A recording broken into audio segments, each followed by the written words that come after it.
IAS अधिकारियों के transfer से जुड़ी ये बड़ी खबर है। 13 दिन में एक महिला यानी वो अधिकारी जिनका ट्रांसफर 3 बार हो गया। आईएएस अधिकारी के 3 ट्रांसफर हो गए।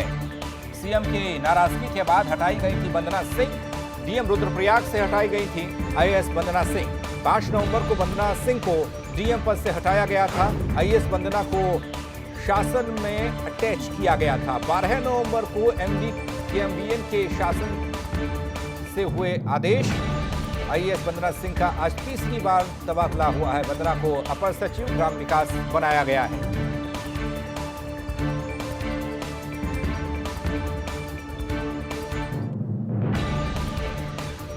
बड़ी खबर वंदना सिंह को लेकर, आईएएस अधिकारी को लेकर 5 नवंबर को वंदना सिंह को हटाया गया था।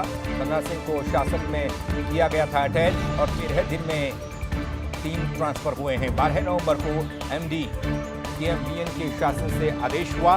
आईएएस वंदना सिंह का आज तीसरी बार तबादला हुआ। अजीत कांबोज हमारे साथ हमारे सहयोगी जुड़ रहे हैं। अजीत, समझना चाहेंगे 13 दिन 3 बार ट्रांसफर होना वंदना सिंह, क्या कुछ ये माजरा और मसला है? बिल्कुल पंकज, ये बड़ी खबर है उत्तराखंड प्रशासनिक अमले से जुड़ी हुई कि कैसे एक आईएएस अधिकारी का 13 दिन के भीतर 3 बार ट्रांसफर किया गया। किन कारणों के चलते ट्रांसफर हुए हैं ये या तो शासन के अधिकारी बता सकते हैं या बेहतर तरीके से जो आईएएस अधिकारी हैं वंदना, वो इसको ज्यादा ब्रीफ कर सकती हैं।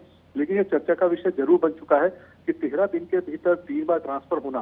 पहले आप आईएएस जो अधिकारी हैं वंदना रुद्रप्रयाग की डीएम थी, वहां से उनको हटाया गया। बात निकलकर सामने आई कि मुख्यमंत्री की किन्हीं बिंदुओं को लेकर नाराजगी हो गई थी, जिसके चलते इनको ट्रांसफर देहरादून किया गया और सचिवालय से अटैच किया गया।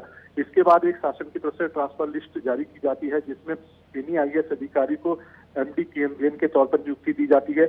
फिर ये बात निकलकर सामने आई कि इन्होंने वहां पर ज्वाइन नहीं किया और अब जब तीसरी बार इनको ट्रांसफर किया गया है तो अब शासन में ही अपर सचिव के तौर पर इनको ज्वाइन नियुक्त होने के आदेश जारी किए गए हैं। तो कुल मिलाकर ये बड़ी खबर है कि एक आईएएस अधिकारी के 13 दिन में 3 बार ट्रांसफर किए गए और सीधे तौर पर मुख्यमंत्री से नाराजगी के चलते इनको हटाया गया था। फिर भी ज्वाइन नहीं करती हैं और अब तीसरी बार में इनको शासन में ही रखने के आदेश नए सिरे से जारी किए जाते हैं। तो बड़ी दिलचस्प खबर निकलकर सामने है। इसके पीछे क्या है वो भी इंतजार रहेगा, लेकिन ये बड़ा मसला आज का जरूर बना है। जी अजीत, जिस तरीके से अभी तो आईएएस वंदना सिंह हैं जो कभी ज्वाइन नहीं करती हैं तो उधर से ट्रांसफर हो जाता है, लेकिन एक गैप बीच में दिखाई देता है। तमाम जो सरकार चलाने वाले हैं और जो काम करने वाले यानी अधिकारियों और सरकार के लोगों के बीच में मनमुटाव कई बार सामने आया, बात न सुनने की बात सामने आई और यहाँ तो सीधा टकराव हो रहा है। क्या इसमें कोई एटीट्यूड है या फिर कुछ और? बिल्कुल, आपने ठीक कहा। जिस तरह से पिछले हालिया घटनाक्रमों पर अगर नजर डाली जाए तो कई विभाग ऐसे हैं जहां पर सचिवों को तैनाती दी जाती है, लेकिन वो संबंधित विभाग में ज्वाइन नहीं करते हैं। फिर नए सिरे से कुछ समय बाद दोबारा संशोधित आदेश जारी किए जाते हैं, वो उसको भी दरकिनार कर जाते हैं और अपनी जो मौजूदा सीटें हैं उन पर ही टिके रहते हैं। और जो एक ताजा तरीन घटना हुई है, आईएएस अधिकारी हैं वंदना सिंह, जिनको डीएम रुद्रप्रयाग के पद से हटाया गया था और उसके बाद एमडी केएमवीएन और उसके बाद अब जाकर सीधे तौर पर अपर सचिव ग्राम्य विकास की उनको जिम्मेदारी दी गई है। लेकिन यहाँ पर जो ज्वाइन करती है नहीं करती है, इसका फैसला या निर्णय जो भी होगा ये आने वाले समय में पता चलेगा।